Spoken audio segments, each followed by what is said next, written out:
الله أشهد أن لا إله إلا الله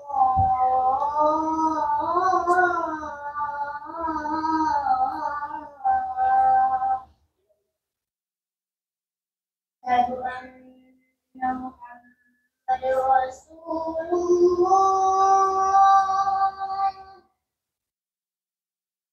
أشهد أن محمد رسول الله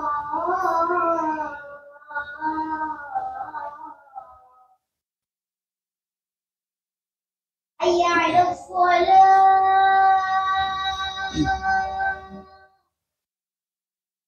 حي على الصلاة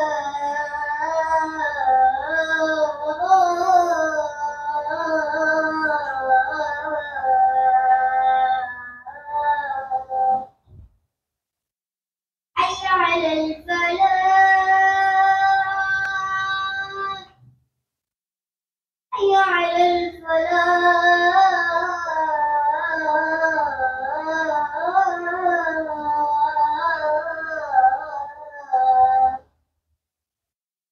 الله أكبر الله أكبر لا إله إلا الله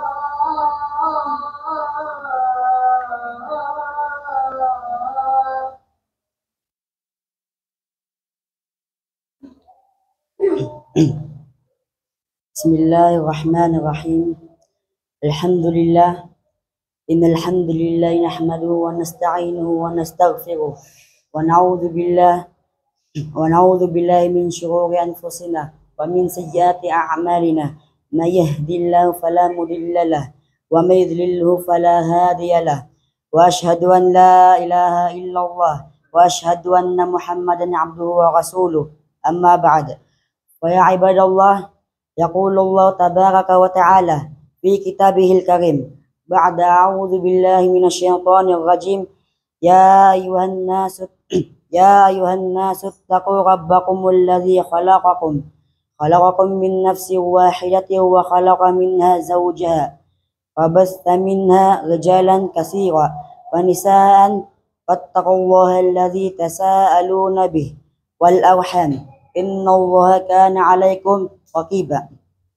وقال سبحانه: يا أيها الذين آمنوا اتقوا الله حق تقاته ولا تموتن إلا وأنتم مسلمون واعتصموا بحبل الله جميعا ولا تفرقوا إلى آخر الآية. وقال رسول الله صلى الله عليه وسلم: إن مما يلحق المؤمن حسنته بعد موته علما نشره أو ولدا مالحا تركه أو مصحفا ورثه أو مسجدا بناه أو بيتا لابن السبيل بناه أو نهرا أجراه أو صدقة أخرجها من ماله في صحته تلحقه بعد موته. صدق الله العظيم وصدق رسوله الكريم. Mga alipin ng Allah subhanahu wa ta'ala, nanguna sa lahat ay pasalamatan natin ng Allah subhanahu wa ta'ala dahil dinagdagan na naman ng Allah ang ating mga buhay, at pasalamatan natin ng Allah dahil pinangating na naman tayo ng Allah sa araw ng Jum'ah. Mga alipin ng Allah subhanahu wa ta'ala, inutos sa atin ng Allah, nakatakautin natin ng Allah siya ng totoong pagkatakot. At sinabi din ng Allah subhanahu wa ta'ala, huwag kayong abutan ng kamatayan na hindi kayo naging Muslim. Ang mga ulama natin, naglagay sila ng dalawang kondisyon na isa lang mawala doon ay hindi kumpleto ang pagkatakot natin sa Allah. Una ay sagawa ang inuutos sa atin ng Allah, tulad ng pagsambayang, pag-ayuno, o pagsasadaka, o pagzakat. Ang ikalawa naman ay ang ipagbawal sa atin ng Allah, ay pagbawal din natin sa ating mga sarili. Tulad lamang ng pagzizina at pag-inom ng alak o pagnanakaw at iba pa. Mga lipin ng Allah Ta'ala, tandaan natin, ang isa lang mawala dun sa dalawang kondisyon na yon ay hindi kumpleto ang ang ating takot sa Allah. Kung gagawin lang natin ay sinunod natin ang inutos ng Allah, ngunit yung pinagbabawal ng Allah ay di natin sinunod, ay hindi kumpleto ang ating pagkatakot sa Allah. Mga lipin ng Allah, ang pamumuhay natin dito sa mundo ay may hangganan. Ito ay kamatayan. Abang nabubuhay pa tayo mga lipin ng Allah, ay dapat paramihan natin ang ating mga amal o pagsamba sa Allah. Bakit? Pag dumating ba ang kamatayan natin, ay hindi na ba tinatanggap ng Allah ang ating pagsamba? Meron pa ring amal na susunod sa ating libingan. Susunod sa ating libingan na bibigyan pa rin tayo ng Allah ng gantimpala. Sinabi ng Rasulullah, katotohanan, nakasali sa susunod na nanampalataya sa Islam at kasali sa magagandang ugali niya sa hulihan ng kanyang kamatayan niya. Una sa lahat ay ang ilman na syarahu, kaalaman ng ipinarating niya. Ang pangalawa ay ang awwaladan salihan tarakahu, ang batang magandang ang kanyang asal. Ang pangatlo ay ang mushafan bawatahu, o di kaya Quran na kanyang pinamigay. Ang apat ay ang masjidan banahu, o di kaya masjid na ginawa niya. Ang panglima ay ang baitan libinis sabili banahu, o di kaya gumawa siya ng bahay para sa mga taong galing sa malalayong lugar. Ang panganim ay ang aunaheran na jarahu, o di kaya nag-uka siya ng lupa para madaanan ng tubig ang mga taong walang tubig. Ang panguli ay o di kaya ang taong nagbigay ng sadaka na galing sa kanyang kayamanan at wala pa siyang sakit. Mga lipin ng Allah Subhanahu wa Ta'ala, ang mga gantimpala na yon ay makukuha natin sa ating mga libingan. Bigyan natin ito ng halimbawa, tulad ng alman na syarahu, kaalaman ng pinarating niya. Halimbawa niya, tayo ay binigyan tayo ng Allah ng kaalaman. At yung kaalaman mo na yon, ang kaalaman mo na yon ay ipinarating mo sa iba. Halimbawa, ikaw ay ustad ka, tapos tinuruan mo yung estudyante mo na magbasa ng Quran. At natuto yung estudyante mo, ay gagantimpalang ka doon ng Allah Ta'ala. At ang pangalawa ay ang waladan salihan tarakahu, ang batang magandang asal, ang maganda ang kanyang asal. Mga lipin ng Allah, dapat pag magkaanak na tayo, dapat ang mga anak natin ay turuan natin ng magandang asal. Kahit tayo pa ay makasalanan, kung ang anak natin ay magandang kanyang asal, kung siya ay nagsambayan sa Allah, ay hindi tayo papakasan ng Allah. Hindi tayo papakasan ng Allah dahil may naiwan tayong anak sa mundo to na maganda ang kanyang ugali at siya ay nagsasamba sa Allah. Tulad lamang sa kalagayan ni Musa, si Musa may kasama siyang lalaki na sila ay naglalakad at yung kasama niya ay may nakita siyang libingan na liwanag saka madilim. At tinanong ng kasama niya, "O Musa, bakit yung isa ay madilim, yung isa naman ay liwanag?" Sinagot ni Musa, yung isa ay maliwanag dahil yung tao na yan ay siya ay nag-aayuno, siya ay nagsamba sa Allah, siya ay mabait ang kanyang ugali. At yung isa naman na madilim yung kanyang libingan ay siya ay makasalanan. makasalanan na tao. At yun, umalis sila at bumalik sila mga ilang araw. At nabigla yung kasama ni Musa. Sabi ng kasama ni Musa, "O Musa, bakit yung liwanag ay dumilim at yung madilim naman ay lumiwanag?" Sabi naman ni Musa, yung maliwanag noon ay siya ay nagsamba sa Allah, siya ay mabait ang kanyang ugali, siya ay nagsadaka, siya ay nag-ayuno. Ngunit may naiwan siyang anak dito sa mundo na di niya tinukan ng magandang asal o kaya di niya tinukan magsambayang. Kaya yung isa naman na madilim ang kanyang libingan ay siya ay pakadusa. Siya ay di nagsambayang sa Allah. At may naiwan siyang anak sa mundo at tinukan niya yung anak niya na magsambayang, magsadaka, mag-ayuno at tinukan niya ng magandang ugali yung anak niya. Dahil sa anak niya yon ay yung madilim ay naging liwanag. Mga alipin ng Allah, kahit ikaw ay napakasama, kung ikaw ay may naiwan kang anak dito sa mundo, ay ikaw ay di ka papawasan ng Allah dahil ang Allah ay nahihiya sa'yo.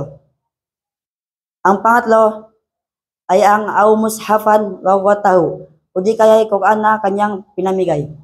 Ang kanyang halimbawa nito, pumunta ka sa masjid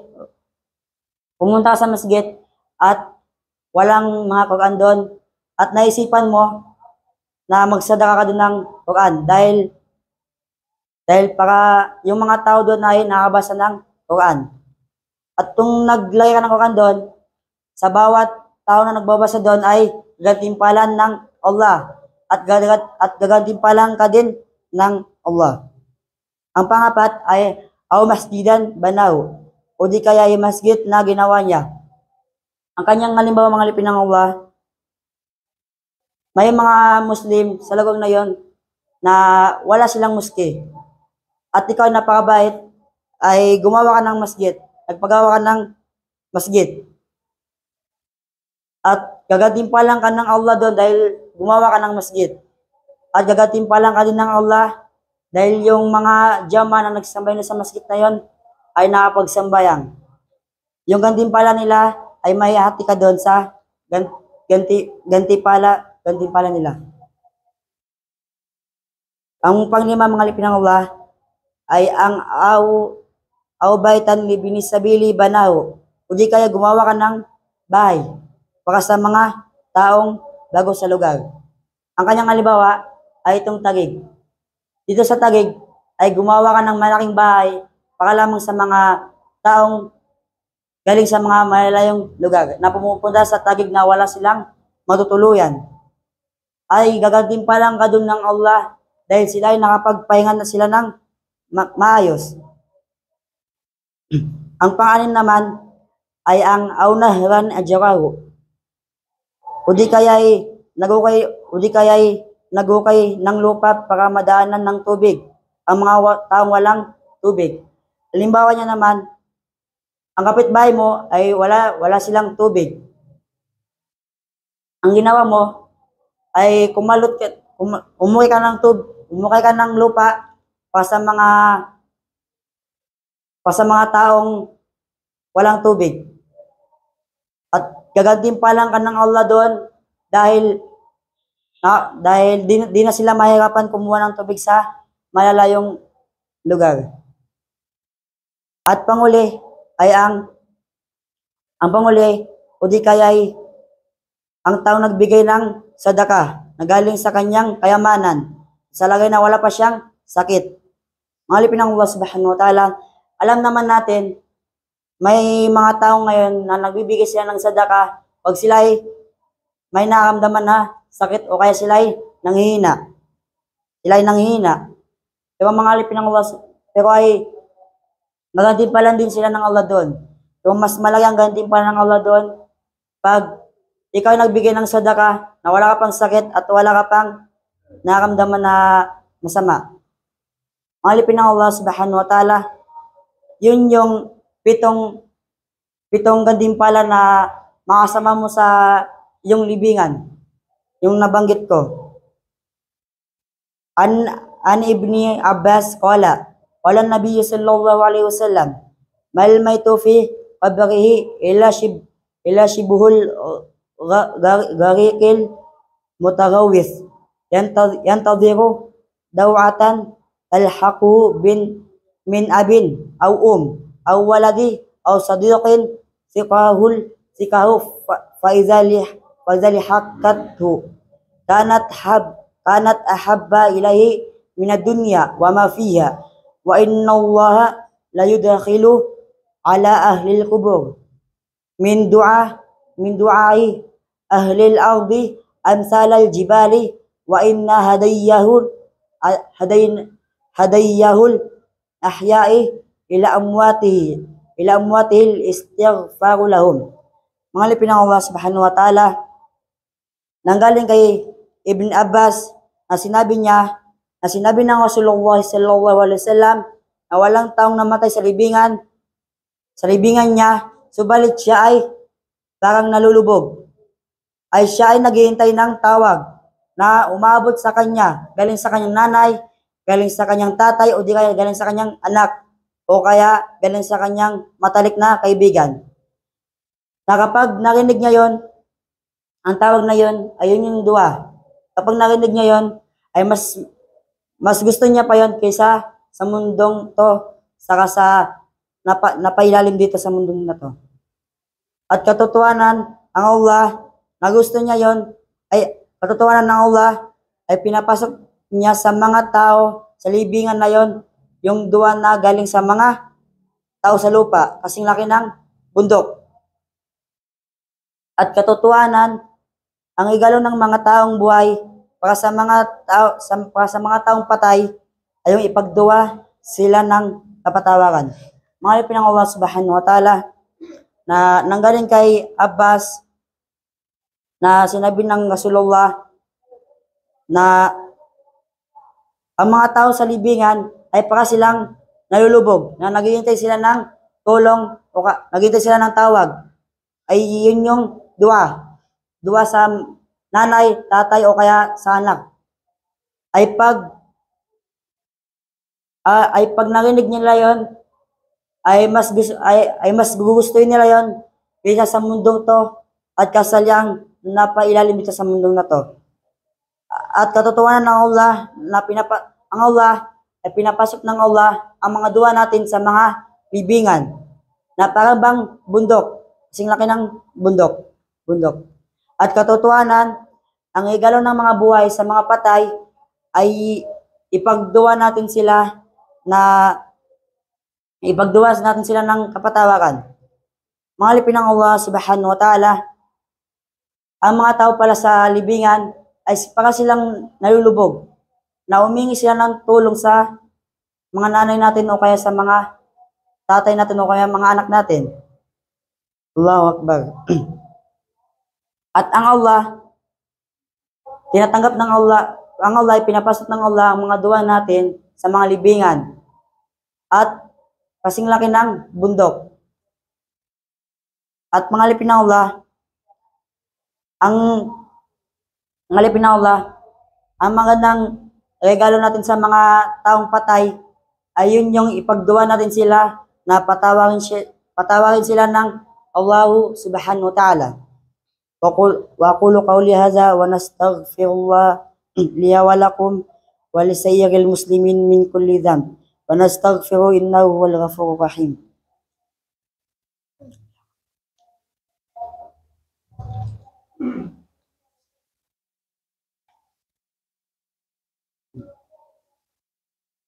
Alhamdulillah wassalatu wassalamu ala rasulillahi wa ala alihi wa sahbihi ajma'in, amma ba'd. Mga alipin ng Allah subhanahu wa ta'ala, at tinudugtungan ang pinag-usapan natin kanina. An ba'di salaf qala ra'aytu akhliyu fi an-nawm ba'da mawti faqultu ay silu ilaika du'aul ahya'i du'a du'aul ahya'i qala wallah yatarafu mislan nur thumma nalbisuhu. Nanggaling sa ilang sa mga salaf na kanyang sinabi, nakita ko ang aking kapatid sa panaginip na pagkatapos niyang mamatay at sinabi ko sa kanya, umabot ba sa inyo ang mga dua ng mga taong buhay? Sinagot ng patay, mga kapatid niya, sumusumpa ako sa Allah na kumikislap ang mga dua na yon. Naparabang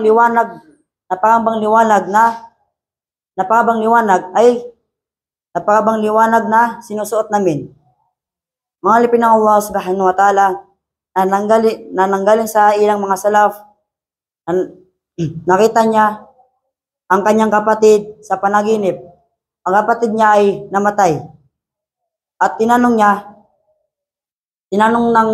nung salaf na yon, umabot ba sa inyo ang mga dua ng mga buhay? At sinagot naman nung kapatid na namatay, sumusumpa ko sa Allah na kumikislap ang mga dua na yon na parabang liwanag na pagkatapos ay sinusuot namin. Allahu Akbar. Mga alipin ng Allah subhanahu wa ta'ala, ang maintindihan natin dito, ang mga dua natin ay para siyang liwanag na kumikislap. At ito ay sinusuot ng mga namatay. Allahu Akbar. Anin Abbas ibn Yaqub. Anin Abbas ibn Yaqub ibn Salih al-Anbari.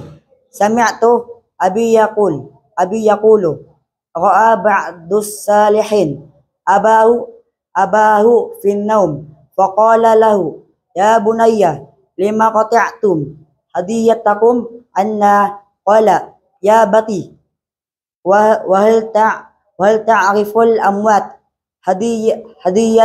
hadiyatal ahya'i qala ya bunayya laulal ahya lahalakatil amwat.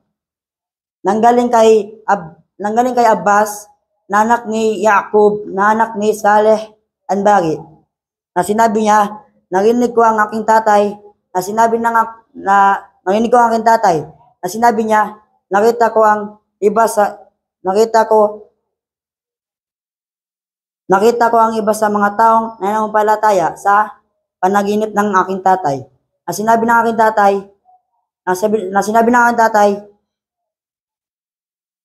Sinabi ng tatay niya sa kanyang anak, o aking anak, ba't mo pinatol yung mga binibigay niyo sa amin, ayun yung dua. O tatay, sagot ng anak, o tatay, alam ba ng mga taong patay ang pinamigay ng mga taong buhay? At sagot naman ng tatay, o aking anak, kung alam mo lang, sabi ng tatay, o anak, kung walang mga taong buhay, ay ang mga taong patay ay masisira. Allahu Akbar. Mga alipin ng Allah subhanahu wa ta'ala, na maintindihan natin dito na sinabi na nanggaling kay Abbas, na sinabi niya, o aking anak, ba't mo pinutol yung mga binibigay niyo sa amin? Sabi naman ng anak, o tatay, alam ba ng mga patay ang mga binibigay ng mga buhay? At sabi naman ng tatay, o aking anak, kung walang mga taong buhay, ay nasisira ang mga taong patay. Mga alipin ng Allah subhanahu wa ta'ala, ang maintindihan natin dito, ay pag walang yung mga taong buhay, ay masisira yung mga taong patay. Pag di mo pinagduwa yung namatay sa iyo, ay masisira sila. Sila ay masisira. So mga alipin ng Allah subhanahu wa ta'ala, kailangan natin ipagduwa ang ating mga mga namatay sa atin, dahil kung hindi natin sila ipagdudua, ay sila'y masira. Mga alipin ng Allah subhanahu wa ta'ala, kaya salawatin natin ng Allah subhanahu wa ta'ala. Inna Allah wa malaikatahu yasallu ala nabi. Ya ayyuhalladhina amanu sallu alaihi wa sallimu tasliman. Allahumma salli ala Sayyidina Muhammad wa ala ali Sayyidina Muhammad kama sallaita ala Ibrahim wa ala ali Ibrahim fil alamin innaka Hamidun Majid. Allahumma la tadi' lana dhanban illa ghafartah wa la hamman illa farajtah wa la daynan illa qadaitah wa la hajatan min hawaijid dunya wal akhirati illa qadaitah ya arhamar rahimin. Rabbana atina fid dunya hasanah wa fil akhirati hasanah wa qina adhaban nar. Subhana rabbika rabbil izzati amma yasifun wa salamun alal mursalin walhamdulillahi rabbil alamin. Ikamusalam.